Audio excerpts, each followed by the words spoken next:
मरु ओइरबो पाउ खर लाइ अदु मयam द तहंजरमगे यामने इम्पोर्टेंट ओइखरबो पाउ ngantene डायरेक्ट पाउ द लाकदरने अदु वीडियो असि मयamna नुंगसिबिरे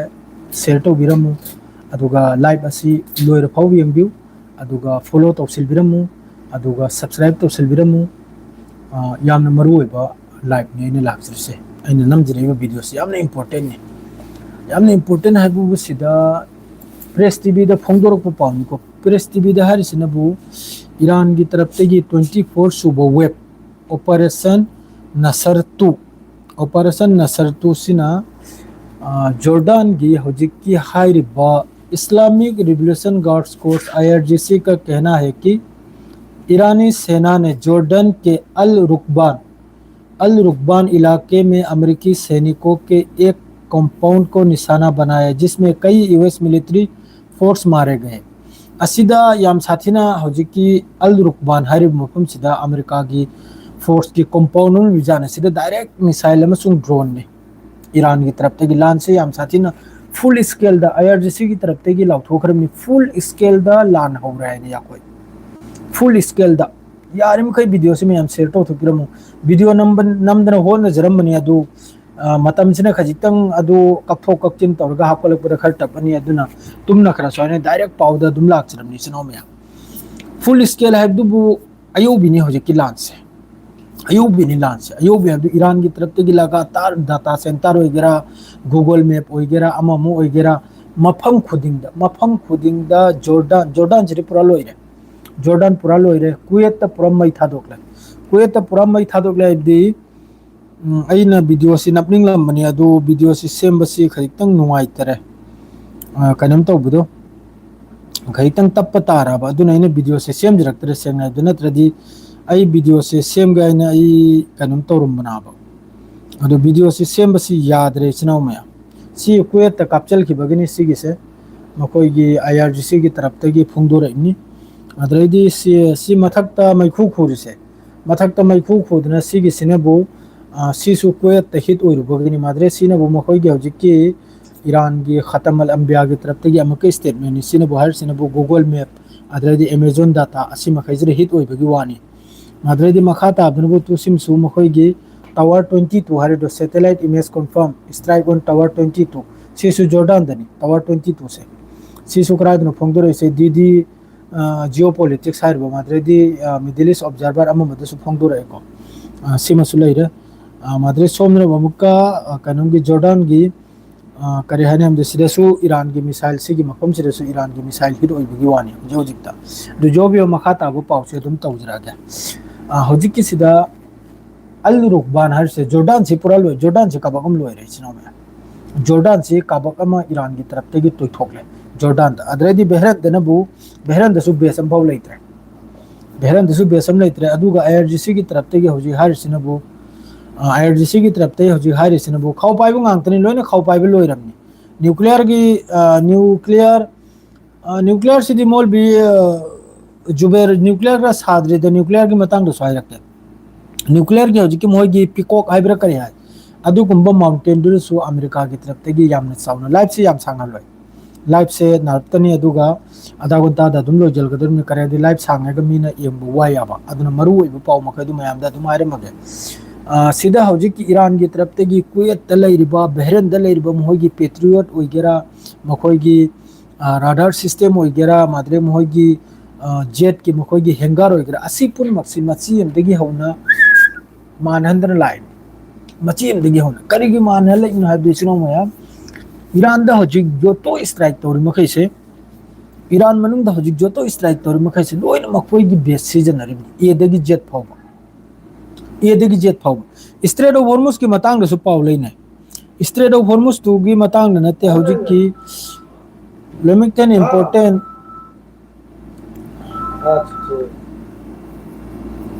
कनानोम फोन तौजलैबा फोन तौजलक्तना बेराम थांगरे स्ट्रेट ऑफ हॉर्मुज की मतंग दसु यामना इंपोर्टेंट ओइबो पाउ फले मादुगो जॉर्डन की मतंग दसु पाउ खलैको स्ट्रेट ऑफ हॉर्मुज ता हाइरिसिने बु 24 आवर्स सिदा स्ट्रेट ऑफ हॉर्मुज ता नते गोसे 24 आवर्स सिदा हौजिक की बाब अल मंदीप सिदा 24 आवर्स सिदा जहाज तरुक जहाज तरुक हौजी ब्लॉक तौबगी वानी सऊदी की अदुसु सऊदी की जहाज तरुक बाब अल मंदिब रेड सी सिदा माद्रेदी सोमना बु हौजिकता गाजा दा ngasi numitta mi sibagi masing se mioi 39 sisu middle east observer da ni phongdoraiche aduga loina na sida Kuwait मखोई डिफेंस इंटरसेप्टर माद्रे ईरान आर्मी की तरफ से क्लेम तौर F5 जेट्स माद्रे यूएस की बेस माद्रे सोमना बो करे करनो मान हरसे मयाम नि सिदा हरि से मखोई ड्रोन मखोई अमा अमा असिने चिंबो मयाम अमा पूरा डिस्ट्रॉय तो बगी वानी गजा दनबु मियोय 39 माद्रे सोमना बो लेबनान दनबु लेबनान सिदा होजि मरु होय बो पाव बो लेबनान दगी होजि इजराइल की फोर्स मखै से मनिंग हल्ला इजराइल की फोर्स मखै से मनिंग हलबगी तंजा सिदा अमक्का इजराइल की फोर्स की तरफ तगी होजिकी लेबनान की आर्मी की मथक अमक्का नोमे कापचली साउथ लेबनान दा अदुगा मखोई की साइगी दिल की मतुंगिना करी हाइनम नाइबदा इजराइल की लान में मनिंग हलबा अदुगा हमास पु हमास तगी खुचुखुलाई लुजलबा अदु खुचुखुलाई दुबुदी तुंगदनी अहांब मनिंग सुबुदी हल्ले मखोई की लान में अदुई मथक तसो अमक्का एटेक तौरिबनी असिम लाइकरे अद्रेदी डोनाल्ड ट्रम्प की तरफ तगी जेरूसलम पोस्ट फोंगदुरक पाउनिको डोनाल्ड ट्रम्प की तरफ तगी कतर में पाकिस्तान की तरफ तगी नुमित तरानी की सेसफायर की पाव पुरई नुमित तरानी की सेसफायर की पाव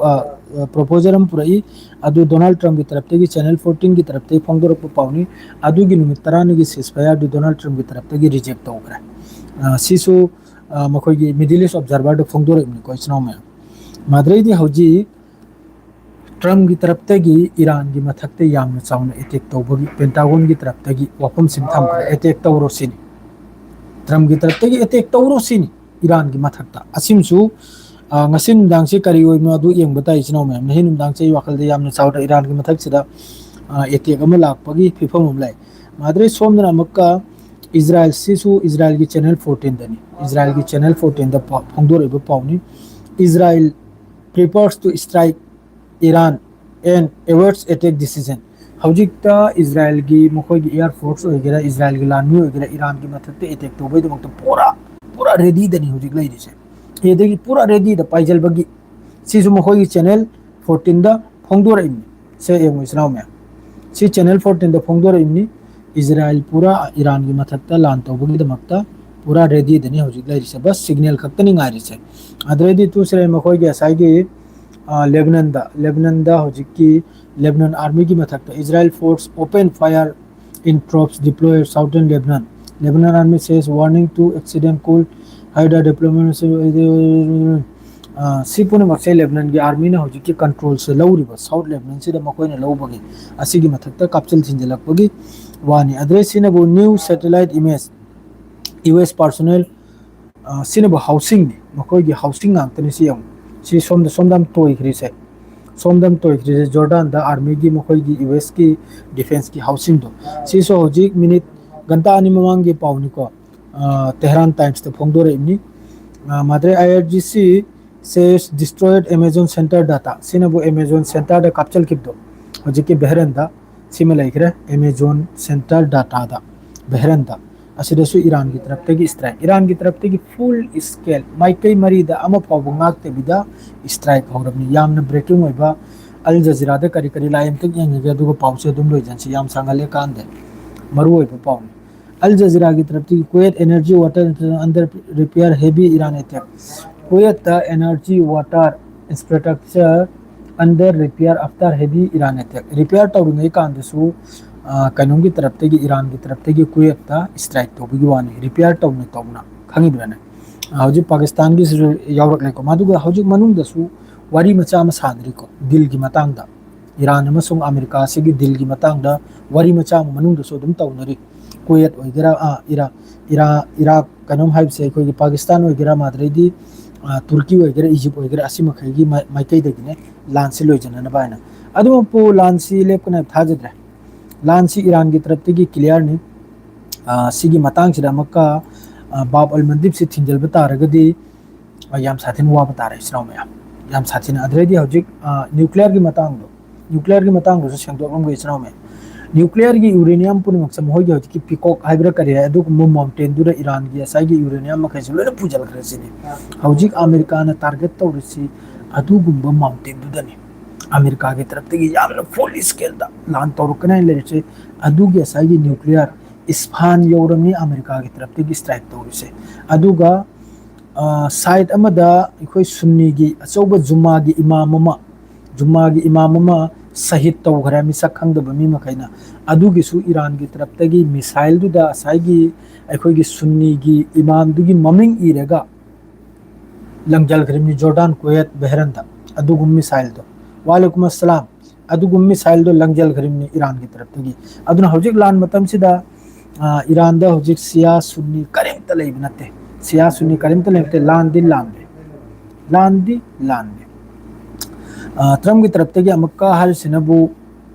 यामना चाउना कीमत अमा चुकाई मथौ ताने सिने अदुगा हौजिक B2 बॉम्बर सिसु पूरा हौजिक कोई पाइदन लेरिमने अदु कम मतबनो ईरान की मथक सिदा तारक कदौरि से ज्ञान तादे अदु ईरान की तरफ की जवाब सुलो लेते ईरान की तरफ की जवाब सुलो लेते ट्रम्प हौजिक सीरिया के प्रेसिडेंट का मादरेदी हौजिक की हिजबुल्लाह को अमक्का लान तौनाल गनि बगी याम कनो वनि अदु पु सीरिया के प्रेसिडेंट जो याम सादेन सिंगी सिकु मसरे चांगिंग दे जॉर्डन से याम साथिन नहीं करे को मखाता अल जजीरा करीनो अल जजीरा करीम तो पाउस लागते को साउथ लेबनान से हजे कापचल की बिगिसी जो सिदेदी कनामतने कंडेम तुने ओम तो रखिद्रे खंगिब्रा so US settlement in war on Iran सि बेकार ने दसी मखैजे लेबनान प्रेसिडेंट लेबनान से असाई सीजफायर की दिल लांग से तौनवे मतुंग असाई इजराइल की तरफ की कापचल थिंजलुपसे असिने मरम ओरगे याम कन्ना लेबनान से अमक कन्ना इंद्रई हुजिकता इसनाव में हम लान याम साथिन कल लेको ईरान की तरफ की याम फजन जवाब से पीरी US identified soldier killer dispersing drone in Iraq ta hojik ki mi sip du ki maming si chahi kuntra sure disram chahi kuntra phaba kainomni not North Carolina की दगिनी हौजिक की मियो ऐसे चाहे कुंद्रा सुबनी इराक ता हौजिक की पोखाई दर सीब ने आइसे पोखाई बाइब दी explosive कर पोखाई हल बगी का तो बुकाने खंग दे पोखाई दी सीब जो भी हो मथा का ग्रे लोकरा डायरेक्ट मखोई आंगा खत पार्टी नि मथा का गने फब जातनी सेगना इबदा अदो पाउसी काइनोम दे थोगलक को पाउसी प्रेस टीवी दो ओइगेरा अदरैदी काइनोम दो ओइगेरा अल जजीरा दो ओइगेरा पाउसी खट टापी को अदो ट्विटर दा ने यामना थुई ट्विटर दा पाउ पुनमक लेरमने इस्लाम या ट्विटर दा पाउ पुनमक लेरम अदु अल जजीरा गे नसी गी इंपोर्टेंट ओइबु पाउ से करंतर टू violating oil tanker halted after massive fires strait of Hormuz ता जहाज अनि ख हाईवे यादब देगी लाकपो कांद ईरान की तरफ ते फायर मई थादोखरे सिने प्रेस टीवी दा फोंगदो रइसिना बु मखा ता अबदन बु हमास के चीफ हौजिक के अमो ओइखरे खलील हाइब हौजिक के पॉलिटिकल ब्यूरो अदु मखैदु माना कनम तौखरे अद्रैदी हौजिक की मिनाप ता अंगांग साइड तौखजे सिगिसु वीडियो अमखक हौजि याम कन्ना वायरल ओइरिमनि अदुना बो एआई ने सेम्बो वीडियो निको इजराइल में यूएस सिदा मकार जन United States began fighter aircraft in Iran refusing the plane from military base across the region Israeli military are visiting the American forces to protect those installation emergency सीधा हो कि channel 14 की तरफ से हर से नबो जॉर्डन दो इगरा कुवैत तो इगरा America के लेरिबो पोचै मखै से एयरक्राफ्ट इगरा माद्रे कनुमो इगरा सी मखै से प्रोटेक्ट तो अमेरिका मसाम फाउ ngमद्रे सिनी इजराइल की पाउदा हरे निको प्रोटेक्ट तो मखबो सिक्योरिटी पीबो ngमद्रे सिनी लोइने तोइरे सिनी ईरान की मखुत्ता अमदगी अनि सुनो लोइने तोइजल्ले सिनी अदुनी इसनाव सिंह करिगुम पुंग निपाल की मतम संगदे मैते पांगल की तरफ तकी सोयदमकी अपडेट पुरगा लांसी याम साथिन कल्ले दुआ तो ईरान की दमकता आइगी दमकता सु दुआ तो बिउ नखोय मैम की दमकता सो मैते पांगले दुआ तो गजा दा शांति लेते पाउ पुंग निपाल की दमक पुरगा लाकनी सोयदमकी याम फजना दो हजुकी दिसवा जरे लोजरगे याम सांगले कांदे सलाम अलैकुम बाय इसनाव मैम